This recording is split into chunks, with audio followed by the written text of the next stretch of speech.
గం గణపతయే నమః. హరిః ఓం. వాల్మీకి రామాయణంలో బాలకాండలో దశరథుని పాలనలో అయోధ్యానగర వైభవం గురించి చెప్పుకుంటున్నాం. దశరథ మహారాజు వేదార్థములను బాగుగా ఎరిగినవాడు. ధనదానాదులచే శూరులను పండితులను ఆదరించి తన వశమునందు ఉంచుకునెడివాడు. భావి పరిణామములను ముందుగా గుర్తించువాడు.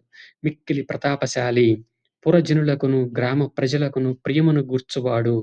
ఇక్ష్వాకు వంశజులలో అతిరథుడు. విద్యుక్తముగా యజ్ఞములను చేయువాడు. ధర్మ కార్యముల యందు నిరతుడు. ప్రజలనందరినీ అదుపులో నుంచుగలవాడు. మహర్షి తుల్యుడు. రాజర్షి. ముల్లోకముల యందును సుప్రసిద్ధుడు. చతురంగ బలములు కలవాడు. శత్రువులను తుదముట్టించెడివాడు. సుప్రసిద్ధులైన మిత్రులు కలవాడు. నిషిద్ధ విషయముల యందు మనసు పెట్టనివాడు. ధన కనక వస్తు వాహనములను తదితర నిధులను కలిగియుండుట యందు ఇంద్రునితో కుబేరునితో సమానుడు. అట్టి దశరథ మహారాజు లోక పరిరక్షణ యందు మహా తేజస్శాలైన వైవస్వత మనువోలే తన కోసల రాజ్యమును పరిపాలించెను.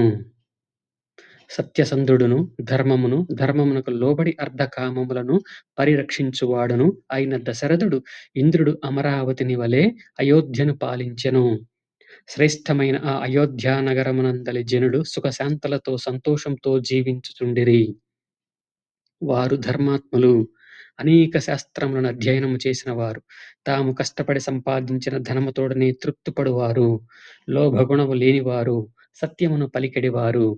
ఆ మహానగరమునందలి గృహస్థులలో ఏ ఒక్కడును సంపన్నుడు కానివాడు గాని, గోవులు, అశ్వములు, ధనధాన్య సమృద్ధియు లేనివాడు గాని లేడు. వారందరూ తమ సంపదలను ధర్మ కార్యములకును ధర్మబద్ధముగా అర్ధ కామ పురుషార్థములను సాధించుటకును వినియోగించెడివారే.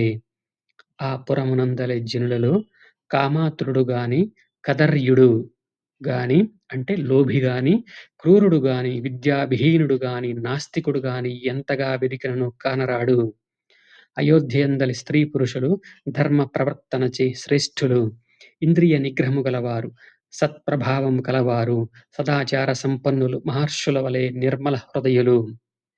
ఆ అయోధ్యలో చెవులకు ఆభరణములు లేనివాడు లేడు. శిరస్త్రాణమును, తలపాగా మొదలగు వానిని ధరింపని వాడు లేడు. తన సంపదకు తగినట్లుగా భోగములను అనుభవింపని వాడు లేడు. అభ్యంకన స్నానములను చెయ్యనివాడు లేడు. చందనాదికములను అలదుకొనని వాడు లేడు. నుదుట తిలకమును గాని కస్తూరి గాని బొట్టుగా ధరింపని వాడు లేడు. ఆ అయోధ్యయందు ఆకలితో అలమటించువారు లేరు. అందరును తనివిదీర భుజించువారే. అతిథి అభ్యాగతులను ఆదరించెడివారే. ఆర్ధులకు దానములు చెయ్యువారే. బహుభూషణములను, కంఠాభరణములు, కంకణములను, ఉంగరములను ధరించెడివారే. అందరును అంతఃకరణ శుద్ధిగలవారే. ఆ అయోధ్యా నగరమునందు అగ్ని కార్యములను చెయ్యని వాడు గాని, సోమయాగమును ఆచరింపని వాడు గాని, విద్యలను అరకొరగా నేర్చినవాడు గాని, చాలియు చాలని సంపద గలవాడు గాని లేడు. దొంగలు గాని, వర్ణ సంకరులు గాని అచట లేనే లేరు. అయోధ్యయందలి బ్రాహ్మణులు సర్వదా విద్యుక్తములైన స్వకర్మలయందు నిరతులు. ఇంద్రియములను జయించినవారు. దానశీలురు. జపము, వేదాధ్యయనము చేసెడి స్వభావము గలవారు. దానములను స్వీకరించుటయందు విముఖులు. దశరథుని పాలన కాలమునందు జానపదులలో నాస్తికులు గాని, అసత్యవాదులు గాని, శాస్త్రములను అభ్యసింపని వారు గాని, అసూయాపరులు గాని, ఇహ పర సాధన యందు ఆసక్తులు గాని, అజ్ఞానులు గాని లేరు.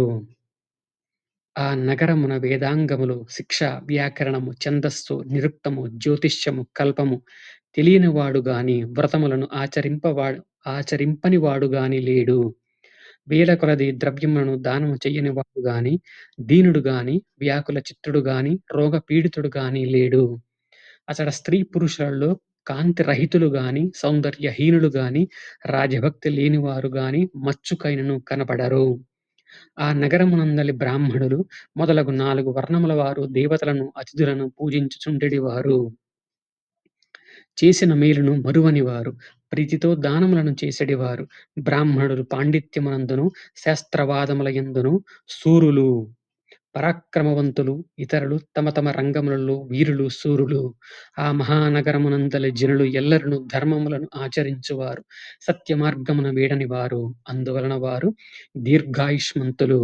భార్యాపుత్ర పౌత్రాదులతో కూడియుండువారు. క్షత్రియులు, బ్రాహ్మణుల ఎడ గౌరవము కలిగి రాజ్యపాలన చేయుచుండెడివారు. వైశ్యులు క్షత్రియుల ఆజ్ఞలను పాటించెడివారు. శూద్రులు తమ తమ ధర్మములనాచరించుచు ఈ 3 వర్ణముల వారిని సేవించుచుండెడివారు.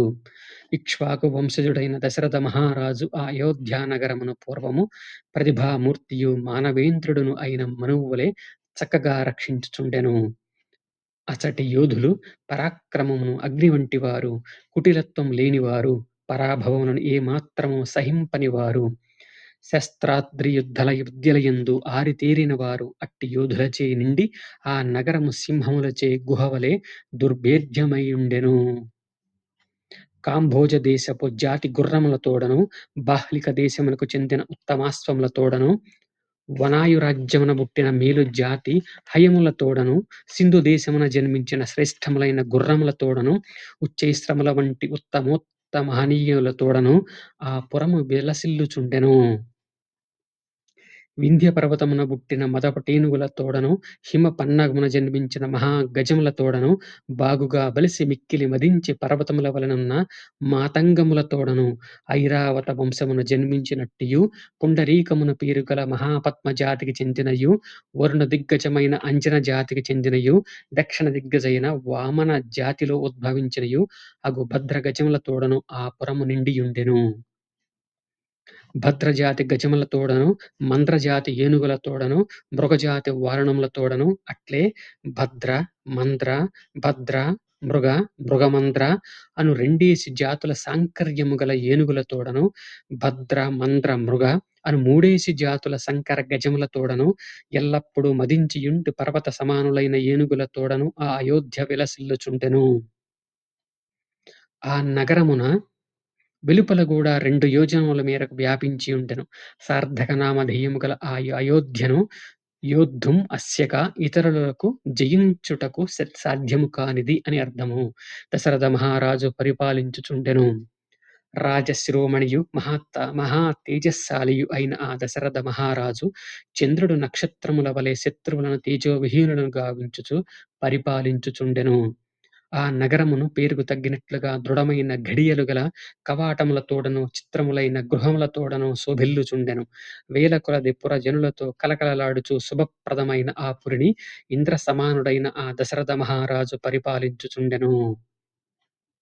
ఇది వాల్మీకి మహర్షి విరచితమై ఆదికావ్యమైన శ్రీమద్ రామాయణమునందలి బాలకాండమునందు 6వ సర్గము సమాప్తము.